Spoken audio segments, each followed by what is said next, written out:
নমস্কার বন্ধুরা, বং daddy food চ্যানেলে সবাইকে অনেক স্বাগত। আজ আমি তৈরি করব আলুর তরকারি অথবা একে বলা হয় ঘি আলু মরিচ রেসিপি। এই রেসিপিটা খুবই সহজ আর চটপট তৈরি হয়ে যায়। প্রথমে আলুগুলোকে আমি প্রেসার কুকারে সেদ্ধ করে নিচ্ছি। 2টো সিটি দিয়ে নিয়েছি। তোমরা আলুর কোয়ালিটি অনুযায়ী আলুটাকে সেদ্ধ করে নেবে। তারপর প্রেসারটা নেমে যাওয়ার পর কিছুক্ষণ ঠান্ডা জলে ভিজিয়ে রেখে আলুর খোসাগুলো আমি ছাড়িয়ে নিচ্ছি।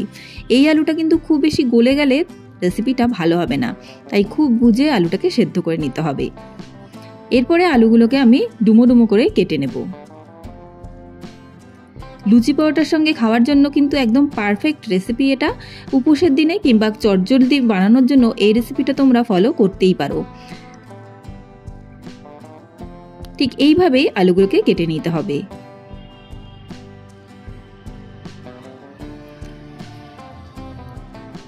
সমস্ত আলুগুলো আমি একইভাবে কেটে ফিরে আসলাম। এরপর ফ্রাইং প্যান বসিয়ে দিয়েছি গ্যাসে, আর দিয়ে দিলাম এখানে অল্প পরিমাণ সাদা তেল, আর দিয়ে দেবো এখানে 1 টিস্পুন মতো ঘি। এবারে ভালোভাবে ঘিটা সাদা তেলের সঙ্গে মিশিয়ে নিতে হবে। এরপর এর মধ্যে আমি দিয়ে দেব সাদা জিরে ফোড়ন। ফোড়নটা 1 সেকেন্ড মতো হয়ে আসলে আমি এর মধ্যে দিয়ে দেব আলু। আলুগুলো দিয়ে একটু নাড়াচাড়া করে নিচ্ছি।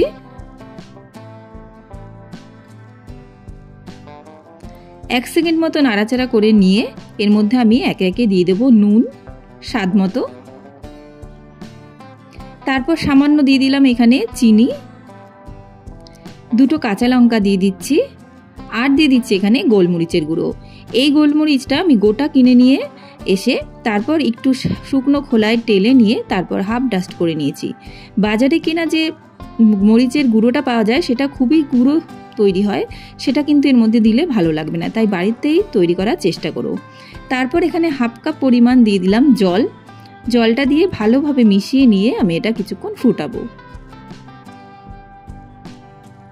1 মিনিট মতো ফুটিয়ে নিয়ে আমি ঢাকা দিয়ে দিলাম গ্যাসের ফ্লেমটা লোতে রেখে। 2 মিনিট বাদে ঢাকাটা সরিয়ে নিলাম। দেখো একটু মাখো মাখো হয়ে এসেছে আলুটা, আর ঝোলটাও ঠিকঠাকভাবে একটু কমে এসেছে। তারপর এর মধ্যে আমি দিয়ে দিচ্ছি হাফ টিস্পুন মতো একটু ঘি। তোমাদের যদি ঘিয়ের গন্ধটা ভালো না লাগে তোমরা এটা বাটার দিয়েও তৈরি করে নিতে পারো। তারপর এর মধ্যে ওপর থেকে আরও একটু পরিমাণ দিয়ে দিলাম গোলমরিচের গুঁড়ো। এরপর কিছুক্ষণ স্ট্যান্ডিং টাইমে রেখে তারপর পরিবেশন করো ঘি আলু মরিচের এই রেসিপি। কেমন লাগলো অবশ্যই আমাকে জানিও, আর ভালো লাগলে লাইক শেয়ার এবং সাবস্ক্রাইব করে নিও চ্যানেলটিকে। তাহলে আজকের মতো এই পর্যন্তই, আবার চলে আসবো অন্য কোনো রেসিপি নিয়ে।